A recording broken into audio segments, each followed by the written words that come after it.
Next, discussion of Leadership Team FY 2012 budget priorities. Dr. Morrow. Thank you.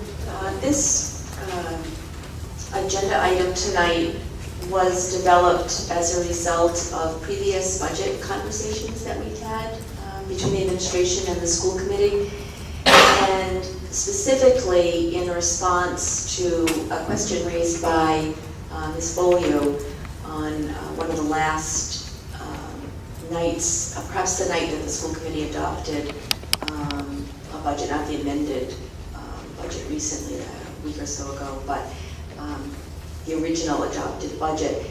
We were talking about some of the adjustments that had been made to the budget, what some possible considerations might be depending on what the revenue situation presented itself as. And the question, I believe, was, or the request was for me to bring forward items that might not have surfaced in the budget. Having met with the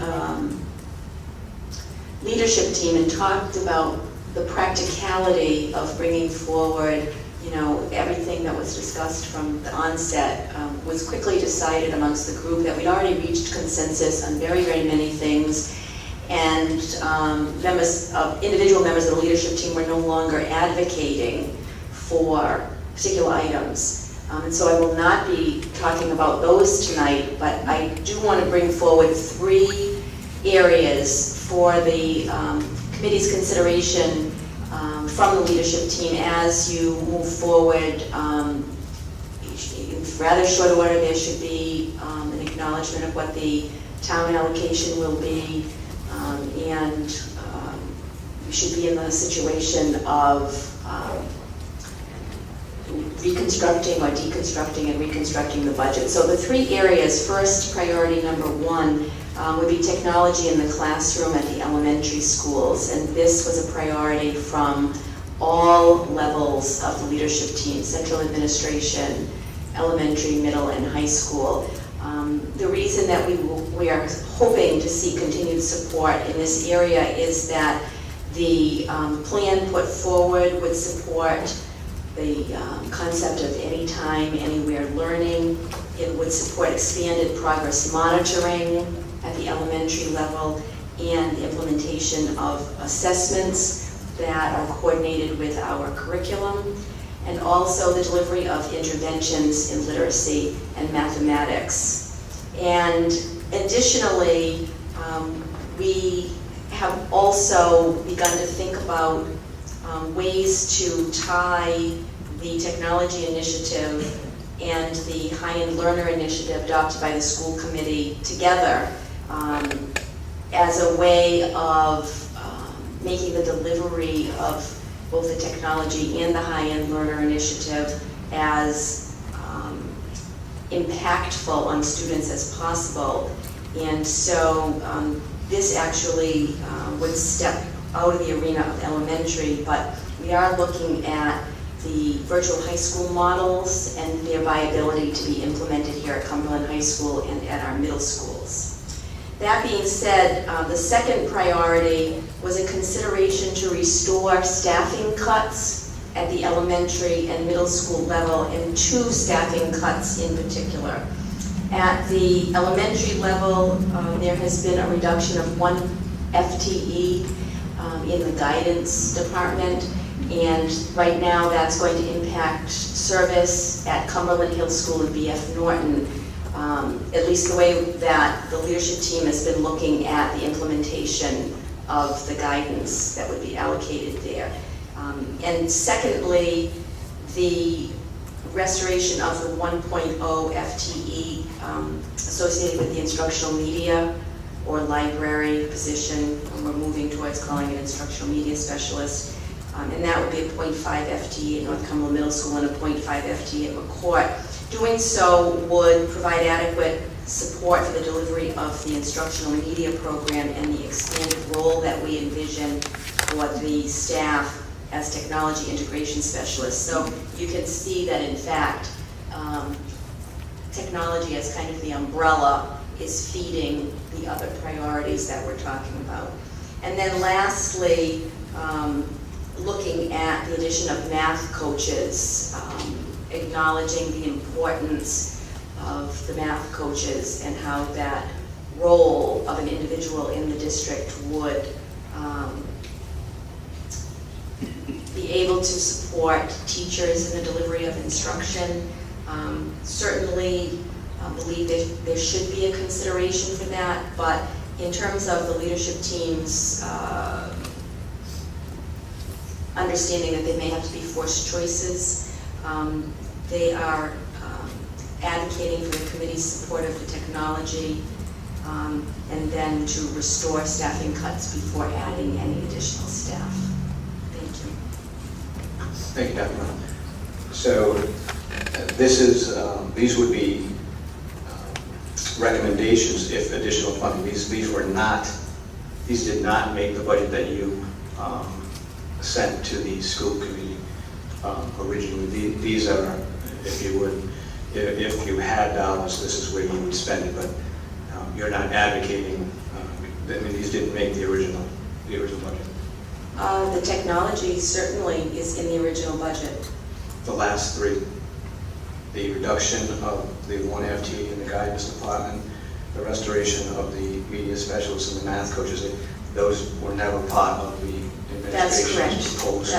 That's correct. And that may be one of the reasons why the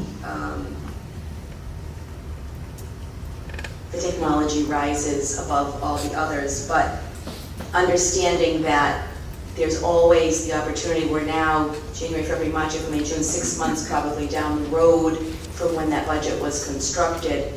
And so typically there would be a reassessment of, administration would look across the entire budget. And so I think that I gave my commitment to the leadership team that I would raise these issues publicly with the school committee. And I know that at whatever point, whether it's prior to June 30th or after June 30th, if the budget is reconciled, these will be the items that the leadership team will want further discussion on. But just for clarification, because I think that's important, the school committee did not cut the guidance department, or did not, they acted on a recommendation inside the budget that did not have those particular items. That's correct.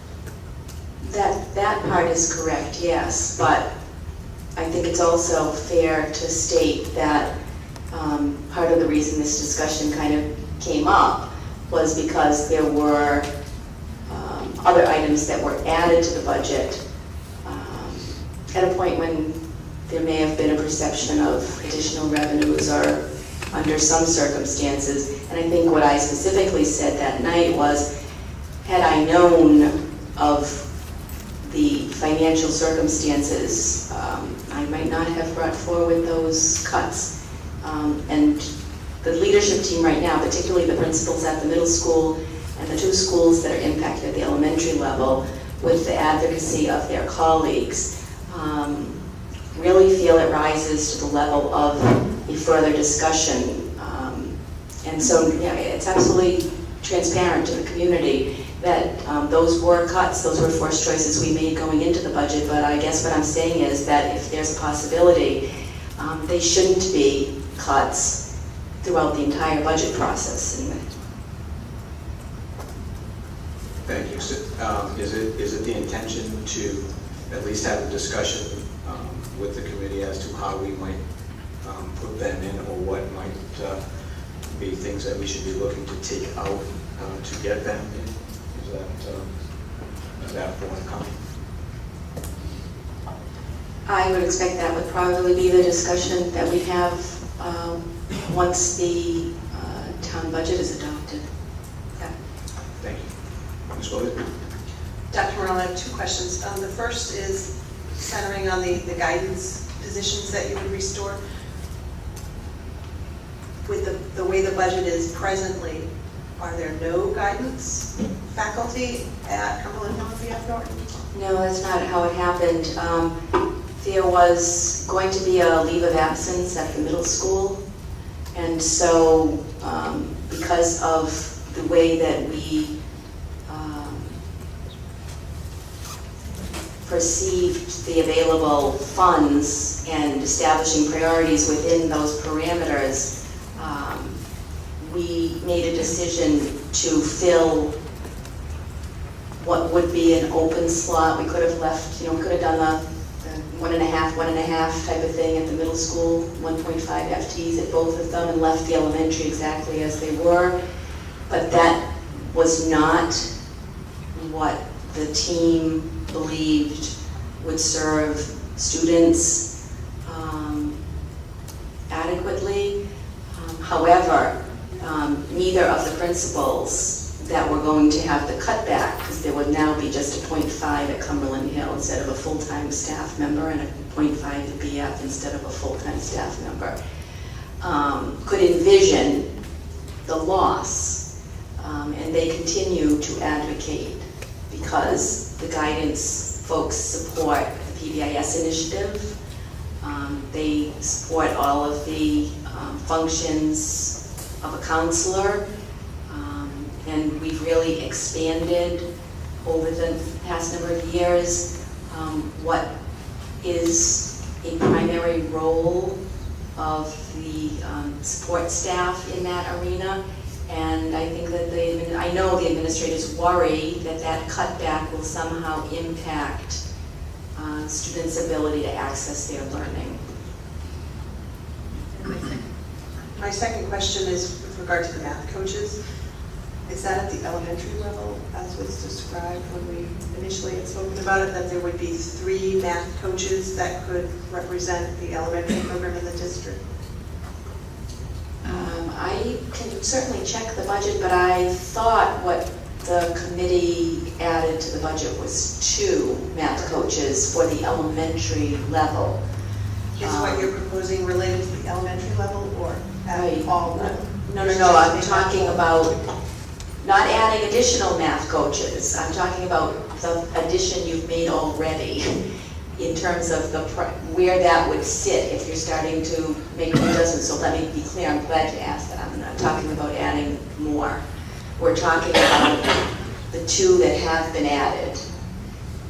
That conversation, in light of the fact that other positions have already been cut back, is in my estimation, could be one of these forced choice conversations. And we have to. If I could make a comment, please. I think the night that you took your action on the budget appropriation for math support at the elementary level, I think that some of the money was more representative of what would cover 2 teachers. But keep in mind that at Ashton and BF Norton School, we have had support there through a math coach. Sometimes it's been on year and shared by the 2, and in the case of this year, it's just been the second semester of the year. But I have asked the individual who's writing the Title I grant this year to put in to that grant a math coach position that could be could accommodate both BF Norton and Ashton, because truthfully, unless we have 3 coaches to cover the 5 buildings, it's going to fall short of what you really need. So if the 2 are supported by the additional funding that you saw appropriately to put in, and then we have the 3rd one covered by Title I, I think will be, I mean, ideally it'd be nice to have 1 in every building, but you know what, 3 is a very good start. Okay, and just so I understand this correctly, the items that were provided related to guidance, instructional media, and math coaches were given in priority. The first priority would be guidance, or am I misunderstanding? The 3 priorities are listed in this manner. The first is technology in the classroom at the elementary level. The second priority is to restore staffing cuts at the elementary and middle level. And then I specified the 2 sets of staffing cuts. I understand now, thank you. Thank you. Is there anyone else?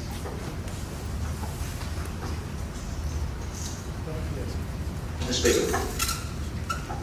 If just coming up on that grant being written for a math coach, when would we know if that's approved, potentially? Well, it will be submitted June 30th, and, you know, oftentimes it may be August, and sometimes they may ask for clarifications that bring it into the fall.